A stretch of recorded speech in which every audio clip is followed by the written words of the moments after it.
भारत के आदि सनातन संस्कृति के अनुसार वसुधैव कुटुंबकम कहते हैं, मानते हैं, लेकिन आचरण में हमने देखा अपने जीवन में ईश्वरीय विश्वविद्यालय में ब्रह्मा कुमारी आश्रम में आने के बाद ये जो भारत की संस्कृति है, वसुधैव कुटुंबकम, वन गॉड वन फैमिली, तो मैंने देखा दादी प्रकाशमणि के जीवन में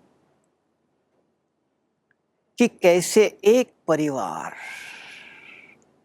ऐसे मैं अपने जीवन के 2-3 अनुभव बताता हूं कि ऐसे कहते हैं भगवान ही पालन पोषण करता है।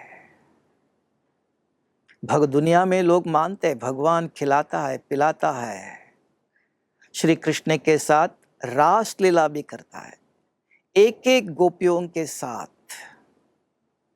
सब समझते हैं मेरा गिरधर, मेरा श्री कृष्ण, मेरा भगवान।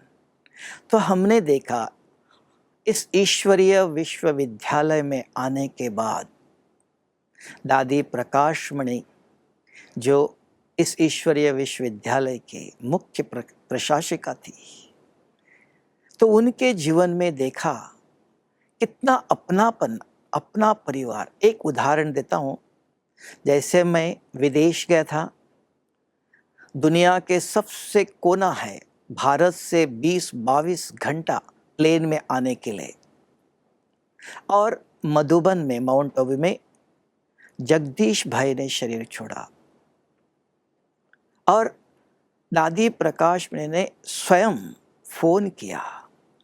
तो उस समय मैं वहाँ सेवा पर स्टेज पर था। फिर स्टेज के प्रोग्राम होने के बाद उस सेंटर के बहन जी ने कहा दादी जी का फोन आया था, तो मैं अब भी आपको लगा के देती हूँ। तो दादी ने पर्सनली फोन करके बताया जगदीश भाई ने शरीर छोड़ा, क्या आप 24 घंटे के अंदर आ सकते हो?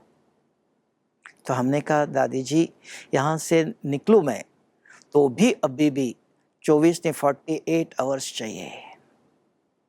तो नहीं, आप अपनी सेवा करके बाद में आना। तो ये क्या दिखाता है, एक दादी एडमिनिस्ट्रेटिव हेड, पर्सनली मैं तो मधुबन में सबसे छोटा हूँ, मेरे से बड़े बड़े बहुत भाई बहन हैं, एक एक को जैसे परिवार में माँ बाप की पालना कहते हैं, माँ बाप बच्चों को अपना बच्चे कहते हैं।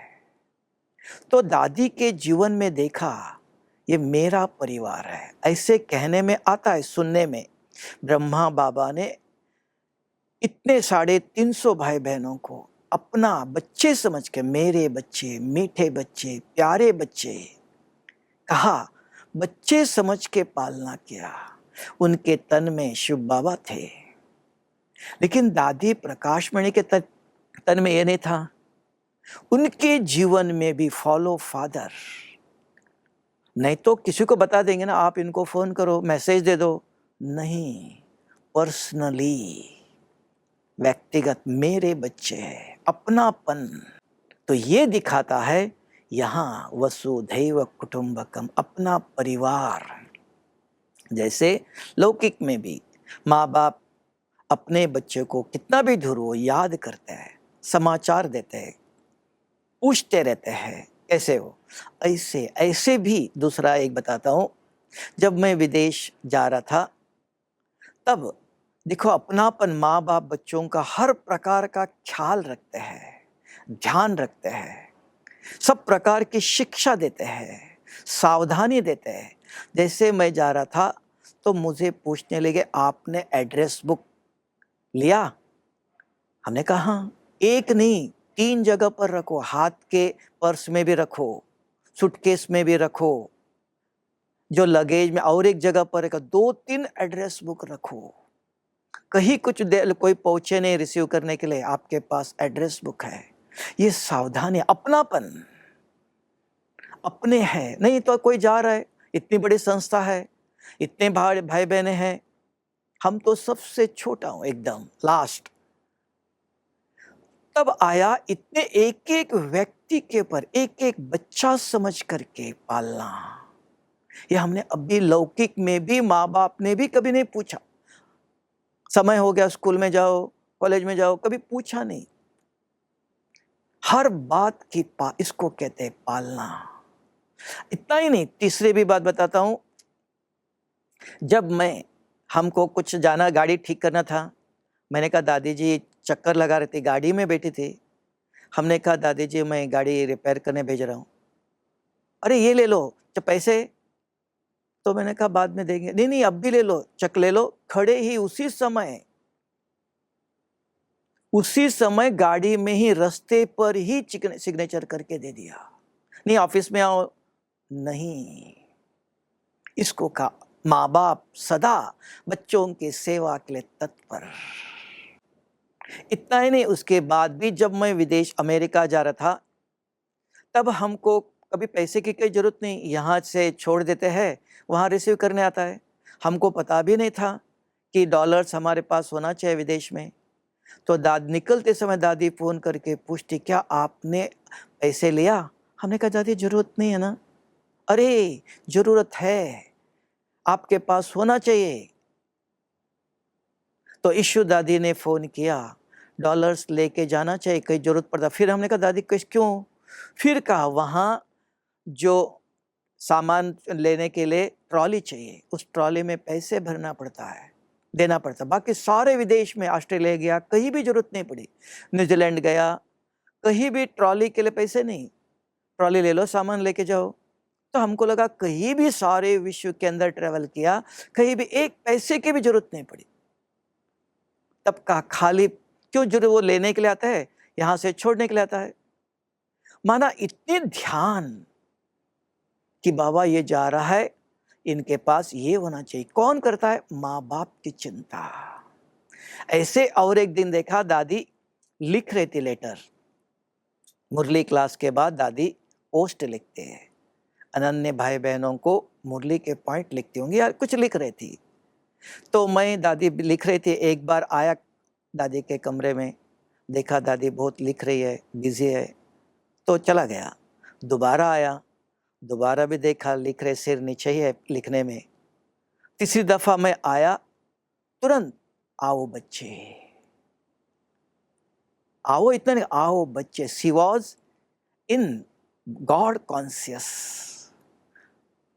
भगवान की स्मृति में, जैसे बच्चे बुलाते हैं बाप के कॉन्शियस में। मैं दादी हूं, शरीर के कॉन्शियस में नहीं, स्मृति में। क्या आओ बच्चे। ऐसे जानकी दादी को भी देखा। एक दिन जानकी दादी डॉक्टर अशोक मेहता और गुलजार दादी तीनों बंद कमरे में मिल रहे थे। हमको पता नहीं था। मैं दादी कहती थी रोज 1 सेकंड दृष्टि दे के जाओ, मिल के जाओ। तो मैं एक दिन गया, देखा दादी के कमरे में कोई नहीं, किचन भी कहीं देखा, दोनों कमरे में देखा नहीं, और एक कमरा बंद था। ऐसे खुला, धीरे से देखो इधर है कि क्या। तो देखा दोनों दादी और अशोक मेहता तीनों बैठे हैं। तुरंत दादी ने कहा आओ आओ। हमने कहा नहीं दादी, तुरंत दरवाजा बंद किया। नहीं नहीं आओ। रोका बात करना और 1 सेकंड बात किया। परिवार, रिस्पेक्ट, अपनापन दिखाता है। ऐसी पल हमने सुना। ऐसे इधर ही नहीं, आप पूछेंगे बाप दादा गुलजार दादी के तन में आते थे। ओम हिस्ट्री हॉल से ओम मेडिटेशन हॉल, ओम शांति भवन तक कितने साल हो गए देख लो, 1980 से। क्योंकि मैं माउंट आबू में आया 1978, तो 1 साल के बाद तुरंत ही समझो 1980, 79 से ही जब भी मैं बाबा के सामने, सबसे पहले बाबा हाथ से सबको टोली देते थे ओम शांति भवन तक। जब देते समय सबसे पहले डब्बा रख के आता था। जब भी मैं अगर आ भी गया, तुरंत बुला करके, एक दिन भी, एक दफा भी खाली हाथ नहीं आया। डब्बा खोल के सबसे पहले टोली हमको देते थे। ये पालना का अर्थ क्या है ज्ञान सिर्फ नहीं है, सिर्फ ज्ञान नहीं जाता है, पालना चाहिए। तो मनुष्य कैसे चिपकता, जैसे घर में माँ बाप खिलाते पिलाते इतना ही हो गया, नहीं, पूछते हैं कैसे हो, क्या चाहिए, खाना खाया कि नहीं, हर प्रकार का ध्यान रखते हैं। तो ये कहा पालना।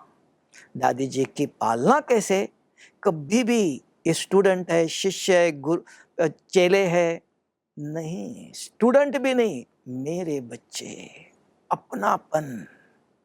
तब कहते हैं ये दिल की पालना, प्रभु पालना। आज इस संसार को, इस ईश्वरीय परिवार कहते हैं, जो भारत की संस्कृति में कहा जाता है, वसुधैव कुटुंबकम, वन गॉड, वन फैमिली, दो नहीं, भगवान और हम भाई बहने, एक परिवार है। इसलिए आपको प्रैक्टिकल है कि दादी जी की कैसी पालना, तभी आज इतना बड़ा वृक्ष खड़ा हो गया। आज अगर आप पूछेंगे, मेरे ख्याल से 40,000 भाई बहनें जो आज अपना तन मन धन सब कुछ, सुख का त्याग वैराग करके भगवान की सेवा में सदा तत्पर रहे। सारे विश्व में इतनी संस्थाएं खुली, एक एक सेंटर में मिनिमम मैंने सोचा 2 बहनें होंगी, 3, 4, 5, 6 भी हो सकती है। तो ये कैसे हुआ, सिर्फ ज्ञान से नहीं, पालना, प्रभु पालना है। अगर आप मुझे पूछे मेरे पर्सनल जीवन में, जब मैं कॉलेज पढ़ता था, कॉलेज में भी एक प्रोफेसर था, उसका भाई कॉलेज में आता था, वो प्रोफेसर दूसरे कॉलेज में पढ़ाता था, तो वो इस ज्ञान को जानते थे। जब उन्होंने ज्ञान सुनाया, तब सिर्फ ज्ञान से नहीं, पालना उधर भी। रोज जब भी हम कॉलेज में आए, कॉलेज से निकले, वो भी कॉलेज से निकलते थे, दूसरे कॉलेज से, तो कहते चलो खाना बना के खाएंगे। उनको 12 बजे वापस जाना है, 12 बजे आते थे, 1 बजे वापस जाना है। कहते चलो 1 घंटे के अंदर दोनों मिलके खाना खा के, मुझे कहते थे आप सो जाओ, बाद में जाना, और वो 1 बजे जाते थे। तो ये पालना है, प्रभु स्नेह है, परिवार की पालना चाहिए, सिर्फ ज्ञान नहीं है। ज्ञान से ठीक है, अच्छा है, झाड़ बीज बोया, अगर उसको पालना, पानी धूप से सही मिलना चाहिए, खाद मिलना चाहिए, अगर ये पालना नहीं दिया तो झाड़ हरा भरा फलीभूत नहीं होता था। आज हमारे जीवन में यहाँ तक अचल अडोल स्थिति बनाने का आधार भगवान तो ज्ञान देता है। Knowledge is not everything. वो इंफॉर्मेशन, वो बीज बो डाला, उसको पानी कौन किसने दिया, तो ये दादी प्रकाश मणि की उदार दिल। जब भी जाती थी नाश्ता करने, मैं दिखाई दिया, अरे आओ, हमने कहा दादी आप नाश्ता करो, मैं आता हूँ, नहीं नहीं आओ, मेरे साथ नाश्ते पर लेके जाती थी, दिखाई देना चाहिए। तो ये पालना है। माँ बाप अकेले नहीं खाते हैं, बच्चों के साथ। ऐसे अनुभव सुना लोगों से, ब्रह्मा बाबा भी शुरू में अकेले कभी खाना नहीं खाते थे, सभी भाई बहनों के साथ बैठ के जमीन पर, परिवार, जो भारत की संस्कृति सनातन वसुधैव कुटुंबकम, ये आप इस ईश्वरीय विश्वविद्यालय में हमने देखा, आप आज भी देख सकते हो कि पालना चाहिए। खेती में बीज बोना ही सब कुछ नहीं है, उसका खेत, जो फार्मर है, बगीचा देखने वाला जो गार्डनर है, वो बगीचे में सदा चक्कर लगाता रहता है, कहीं कीड़ा नहीं लगना चाहिए, पत्ता सूखना नहीं चाहिए, पानी देता है, खाद देता है, संभाल करता है। तो जैसे ब्रह्मा बाबा ने शुरू में जो 350 भाई बहने ने उनकी पालना किया, वो हमने सुना देखा नहीं, लेकिन सेकंड राइट हैंड उनके, जो हर कदम पर कदम रख के चलने वाले, जो दादी प्रकाश मणि के द्वारा हमने अपने जीवन में, बहुत सारी है तो विशेष मैंने बताया कैसी पालना, हर जगह। इवन मुझे इतना तक भी याद है, कभी एक दिन मैं खड़ा था दादी के सामने, चप्पल मेरे पाँव से 1 इंच थोड़ा बड़ा था, इस साइज का नहीं था। अरे आपने चप्पल बड़ा पहना है, साइज का पहनो। माना सिर्फ अपने शरीर पर कैसा कपड़ा है, कैसे बैच पहना है, कैसे चप्पल, परवरिश करते कहते हैं, इतना ध्यान। तो इसलिए आज यहाँ तक पहुंचे अपने आप ने, ये ईश्वरीय पालना, ईश्वर के जो राइट हैंड है, निमित्त आत्मा है, उनकी भी पालना, उनका भी सहयोग चाहिए। तो ये हमारे शॉर्ट में अनुभव दादी प्रकाश मणि के अभी पुण्यतिथि आ रही है तो याद आता है, समीप आती है। ऐसे दीदी मनमोहिनी भी, उनकी भी पालना बहुत वैल्यूएबल है। सदा कहते थे, हाथ पकड़ के ले जाते थे, मेरे साथ चलो। कहते थे मुझे, आपको मैं सिंधी आता, दीदी ज्यादा करके सिंधी भाषा बोलती थी, कभी कभी कहते मैं आपको सिखाती हूँ, लिख के देती हूँ, क्योंकि लिख के कुछ देती थी, पढ़ नहीं सकते थे कोई शब्द। माना अपनापन ये चाहिए, ये पालना, ये कहा प्रभु परिवार। तब मुझे याद आया, भारत की सनातन संस्कृति है कि वसुधैव कुटुंबकम, ये प्रैक्टिकल इस संस्था में दिखाई दिया। ओम शांति।